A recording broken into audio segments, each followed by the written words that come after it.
Terima kasih Anda masih bersama kami. Bagi Anda yang baru saja bergabung, kami hadirkan kembali 3 berita utama hari ini. Banjir mengepung sejumlah desa di Kabupaten Cilacap, ratusan warga terpaksa mengungsi ke gedung sekolah. Keluarga di Semarang masih menunggu proses pemulangan jenazah Novita Kurnia Putri, WNI yang menjadi korban penembakan salah sasaran di Texas, Amerika Serikat. Bos koperasi simpan pinjam di Kudus ditangkap polisi karena menggelapkan miliaran dana nasabah.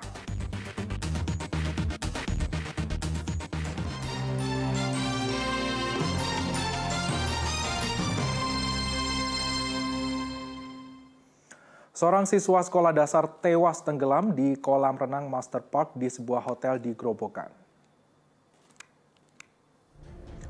Korban tewas bernama Raihan Kurniawan, siswa kelas 2 SD Al-Akbar Purwodadi. Korban tenggelam di kolam renang Master Park di Hotel Grand Master Purwodadi Senin sore. Korban bersama 3 rekannya berenang dalam rangka kegiatan ekstrakurikuler. Selama renang, mereka didampingi pelatih renang. Namun usai renang, rekannya menikmati makanan di sekitar kolam, namun korban menghilang. Korban malah ditemukan mengapung di kolam. Polisi mengirim jasad korban ke rumah sakit untuk menyelidiki penyebab korban tewas. Awalnya adalah siswa dari SD Al-Akbar. Mereka berempat yang diantar oleh guru pembimbing untuk kegiatan ekstrakurikuler, kegiatan renang. Dari guru pendamping menyerahkan kepada pelatih renang, kemudian mereka melakukan latihan renang. Setelah selesai kembali ke atas, kemudian yang 2 makan, tapi yang 1 anak ini baru keluar, dicari-cari sampai dengan sekitar 5 menit dicari, ternyata sudah terapung di kolam renang. Keluarga Novita Kurnia Putri, korban penembakan salah sasaran di Texas, Amerika Serikat, masih menunggu pemulangan jenazah korban. Ibu korban menuturkan sebelum tragedi itu datang, ia mendapatkan firasat buruk saat berkomunikasi terakhir dengan putrinya.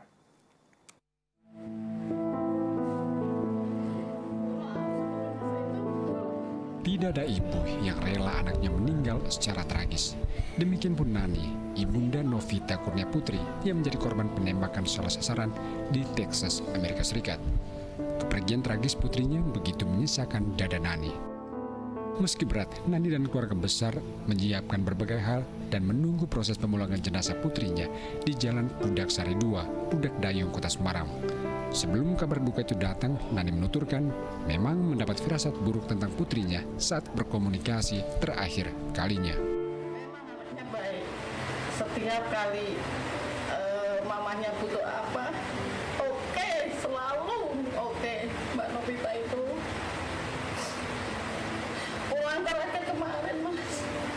Firasat saya juga memang nggak enak sih. Memang kok nggak seperti biasanya Mbak Vita.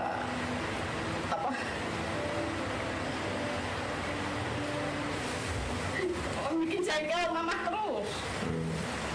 Setiap kali itu bikin mama jengkel. Jadinya kan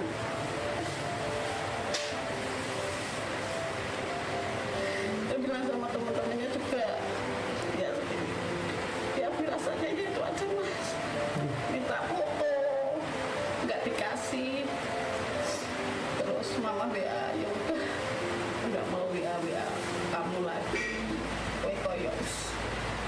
Orang kaya Mbak Novita sing dulu akan manggilnya Mbak.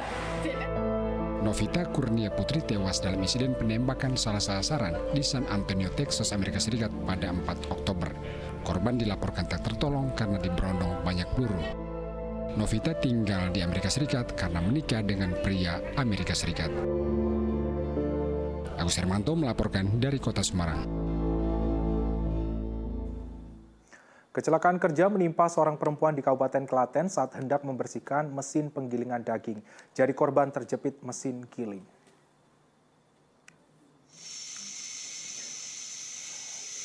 Petugas pemadam kebakaran atau Damkar Klaten terpaksa memotong mesin penggiling daging dengan gerinda agar jari telunjuk korban bisa dilepas. Agar jari tidak panas, petugas menyiramkan air pada bagian jari yang terjepit. Jari perempuan ini terjepit saat hendak membersihkan mesin penggiling. Korban mengaku mesin sudah dimatikan saat ia membersihkan mesin dengan jarinya.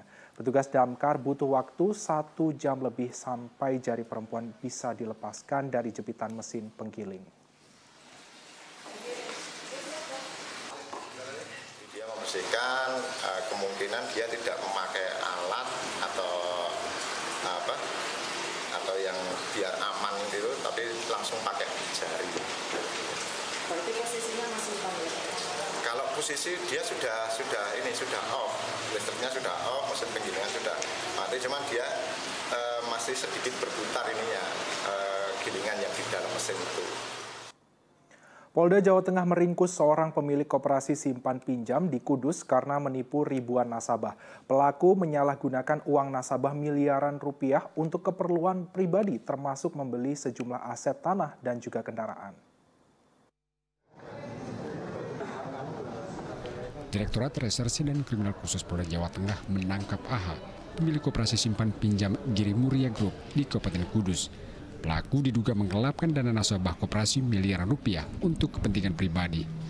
Penangkapan AH atas aduan 9 nasabah yang mengalami kerugian sekitar 16 miliar rupiah.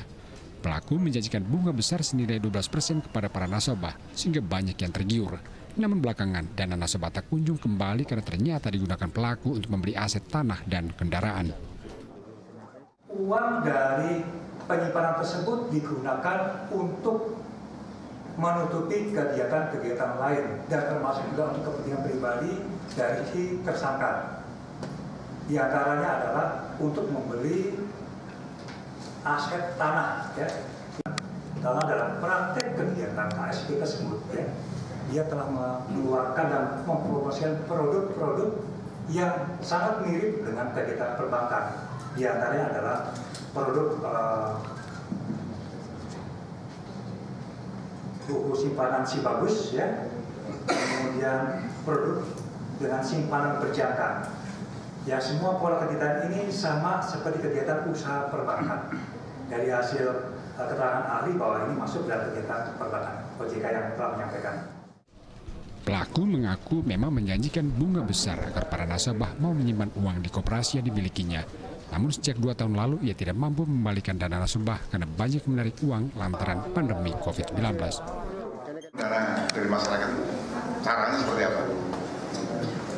Ya Pak, seperti biasa saja Pak, menawarkan untuk menjadi anggota koperasi. Menawarkan? Menawarkan brosur untuk menjadi anggota penyimpan di koperasi kami. Yang diiming-iming bunga itu? Sebenarnya tidak mengiming-imingi Pak, jadi dengan rate sebesar 12% sampai 15%.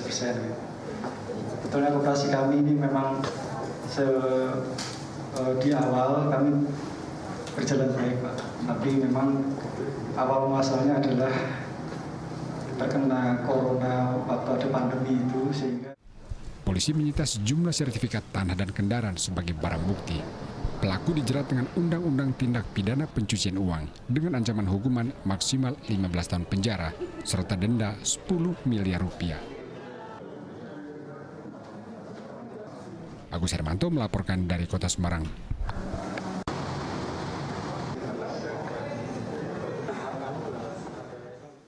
Warga Kabupaten Purbalingga saling berdesakan demi mendapatkan sepaket sembako murah.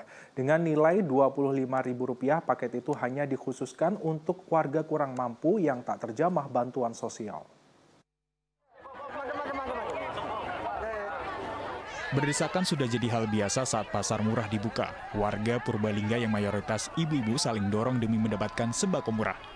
Paket sembako berupa beras, minyak goreng, mie instan, dan ikan lele memang dijual murah dengan harga hanya Rp25.000. Jika beli di pasar bisa mencapai Rp75.000. sembako. Harganya berapa, Bu? 25.000. Murah, Ibu? Murah. Ya, harganya sebenarnya berapa? Kalau di pasaran itu sekitar 70.000. 70.000? Ya. Tapi ini 25.000. Ya. Gimana, membantu gitu? Ya, membantu banget. Agar tidak ricuh, warga sudah dibagikan kupon untuk mengambil sembakonya. Sembako murah ini diprioritaskan kepada 500 warga yang belum mendapat bantuan sosial sama sekali. Kepala desa rata-rata mereka yang belum dibantu. Jadi kan banyak tuh bantuan-bantuan dari pemerintah, ada bantuan BLT, kemudian ada bantuan PKH, ada bantuan BPNT dan lain sebagainya. Nah, ini kita prioritaskan untuk mereka-mereka yang belum dapat. Yang belum kebagian ya? Ya, ada yang belum diutamakan, yang belum kebagian, yang belum mendapatkan bantuan apa-apa, tapi mereka butuh untuk dibantu. Program penjualan sembako murah akan digelar secara bergantian ke sejumlah wilayah di seluruh Kabupaten Purbalingga dengan sasaran warga kurang mampu. Mardianto melaporkan dari Kabupaten Purbalingga.